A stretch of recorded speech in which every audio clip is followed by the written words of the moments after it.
आज यहाँ मैं आपके साथ दो स्मॉल कैप फंड को रिव्यू करने वाला हूँ, उनको कंपेयर करने वाला हूँ। जैसा यहाँ पे अगर हम देखें तो यहाँ पे एक फंड की एनएवी आपको 46 रुपये दिखेगी, दूसरे फंड की एनएवी आपको 20 रुपये के आसपास दिखेगी।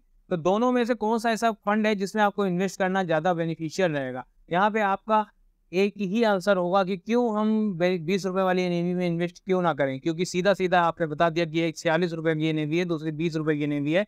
तो 20 रुपये वाली एनएवी में हम इन्वेस्ट करेंगे तो हमको ज़्यादा इनिशियल लॉस होंगी, बिल्कुल होंगी। लेकिन हमें बाकी डेटा को भी जानना बहुत ज़रूरी है। कहीं न कहीं अगर हमें वहाँ पे पता चलता है कि उसके जो रेशियोज़ हैं या फिर उसका जो रिटर्न है वो अच्छा नहीं है, भले उसकी जो एनएवी है वो सस्ती है, तो वो हमारे लिए ज़्यादा अच्छी बात नहीं होगी। इसीलिए फंड को पूरे ध्यान से देखिएगा, कंपैरिज़न देखिएगा और फिर अपने आप डिसाइड करिएगा कि आपको कौन से फंड में इन्वेस्ट करना है। शुरू करते हैं आज का वीडियो। आज के इस वीडियो में मैं बात करने वाला हूँ Tata small cap mutual fund की, जो कि एक डायरेक्ट प्लान ग्रोथ है, और साथ ही उसी के साथ हम कंपेयर करने वाले हैं Mahindra Manulife small cap fund. ये भी एक डायरेक्ट प्लान ग्रोथ है। आपसे यहाँ पे सिर्फ मेरा एक सवाल होगा वीडियो शुरू करने से पहले कि आप मुझे कमेंट बॉक्स में एक चीज़ का जवाब दीजिए कि ये जो डायरेक्ट प्लान ग्रोथ है और रेगुलर प्लान ग्रोथ है, इन दोनों में अंतर क्या होता है और दोनों में से आपके लिए बेनिफिशियल क्या होते हैं? इसका जवाब आप मुझे कमेंट में दीजिएगा। तब तक शुरू करते हैं हम आज का वीडियो। सबसे पहले बात करते हैं Tata small cap fund direct plan growth की। इस फंड की अगर हम बात करें तो यहाँ पे एनएवी आपको देखने को मिल रही है 46.87 की। यहाँ पे इसकी जो एनएवी है वो 46.87 की है।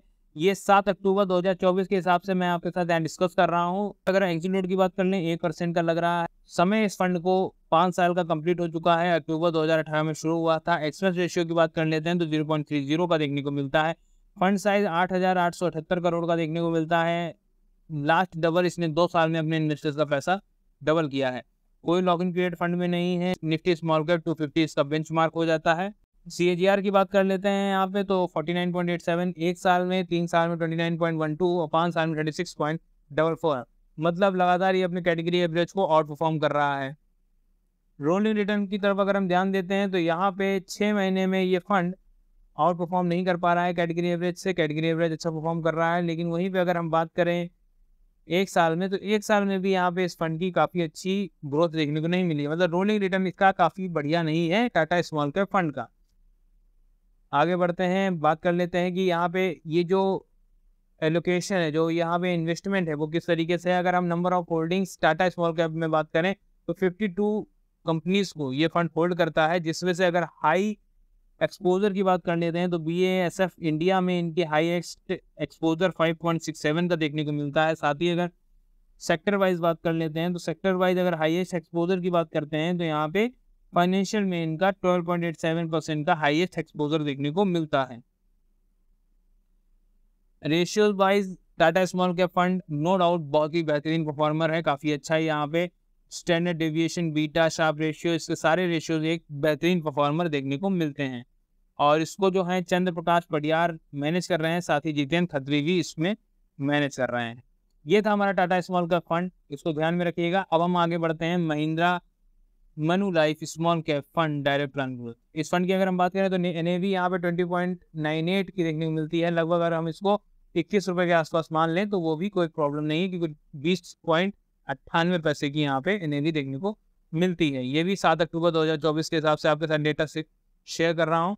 वहीं अगर हम बात कर लेते हैं, फंड 1 साल पुराना है, साथ ही एग्जिट रेट 1% का लग रहा है। एक्सपेंस रेशियो वाइज भी 0.29% का है। वहीं अगर हम बात टाटा स्मॉल कैप की कर लेते हैं तो 0.30 है। सिमिलर लगभग एक्सपेंस रेशियो यहाँ पे है, एग्जिट रेट भी सिमिलर है। बस वहाँ पे उस फंड को समय इस फंड से ज़्यादा हुआ है। 1 साल में पैसा डबल कर रहा है, साथ ही फंड साइज 5,279 करोड़ का है। वहाँ पे 2 साल में पैसा डबल हो रहा है। इसके अगर हम बेंचमार्क की बात कर लेते हैं तो BSE 250 स्मॉल कैप बेंचमार्क हो जाता है।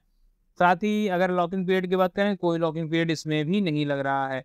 बात कर लेते हैं इसके CAGR 6 महीने का डेटा देखते हैं तो यहाँ पे 23.85, 1 साल में 58.87।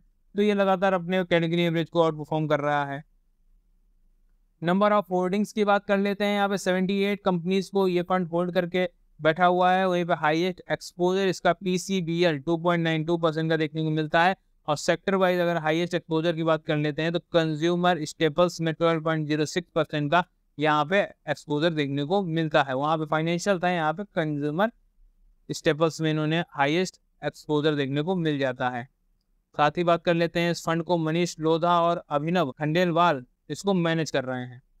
देखिए यहाँ पे ये हमने दोनों फंड समझ लिए, दोनों का फंड के डेटा मैंने आपके साथ डिस्कस कर दिए। दोनों को हम कंपेयर कर लेते हैं तो यहाँ पे जो एक्सचेंज रेशियो है दोनों का लगभग सिमिलर है, तो दोनों को पॉइंट मिल जाता है। वहीं पे अगर हम बात कर लेते हैं एग्जिट नोट दोनों में 1-1% का लग रहा है, तो दोनों ही यहाँ पे एक अच्छे परफॉर्मर हो जाते हैं। वहीं महिंद्रा मनुलाइफ स्मॉल कैप की बात कर लेते हैं, दोनों में ये आउट परफॉर्म कर रहा है। साथ ही टाटा स्मॉल कैप भी अपने जो कैटेगरी एवरेज में आउट परफॉर्म कर रहा है। टाटा स्मॉल कैप के रोलिंग रिटर्न की, तो रोलिंग रिटर्न में वो काफ़ी अच्छा परफॉर्म नहीं कर पा रहे हैं, थोड़ा सा डाउन परफॉर्म कर रहे हैं। लेकिन यहाँ पे क्योंकि कंपेयर हम दोनों चीज़ों को बराबर में करेंगे, तो मनु लाइफ का अभी हमारे पास रोलिंग रिटर्न का डेटा आया नहीं है, तो मनु लाइफ को यहाँ पे ना मनु लाइफ को पॉइंट मिलेगा, ना ही टाटा स्मॉल कैप को पॉइंट मिलेगा। तो दोनों ही फंड अपनी स्मॉल कैप कैटेगरी के और दूसरे एक्टिव कैटेगरी के फंड, दोनों ही फंड बेस्ट फंड हैं। दोनों में से आप जिस फंड में भी इन्वेस्ट करना चाहते हैं, दोनों ही आपके लिए बेहतरीन फंड हैं, अच्छा रिटर्न आपको प्रोवाइड करके देंगे, वो भी कम रिस्क में। और अगर हम बात करें टाटा स्मॉल कैप की, तो यहाँ पे Tata small cap clear winner इसलिए हो जाता है क्योंकि इसने समय भी ज़्यादा दिया है। ये एक पुराना फंड हो जाता है इस फंड के मुकाबले, क्योंकि हमारे पास यहाँ पे डेटा भी थोड़ा सा पर्याप्त हो जाता है, रेशियोज भी हमारे पास आ जाते हैं। तो अगर हम प्रेफर करेंगे तो हमें टाटा स्मॉल कैप को प्रेफर करना चाहिए अपनी पहली प्रायोरिटी के रूप में इन्वेस्ट करने के लिए। अब आप मुझे अपनी चॉइस बताइए कि अगर आप इन दोनों में से चूज़ करते तो किसको चूज़ करते। वीडियो पसंद आया है, जानकारी पसंद आई है तो वीडियो को लाइक करिएगा, चैनल को सब्सक्राइब करिएगा, और जो मैंने आपसे क्वेश्चन किया था उसका आंसर जरूर दीजिएगा। मिलते हैं नेक्स्ट वीडियो में, धन्यवाद।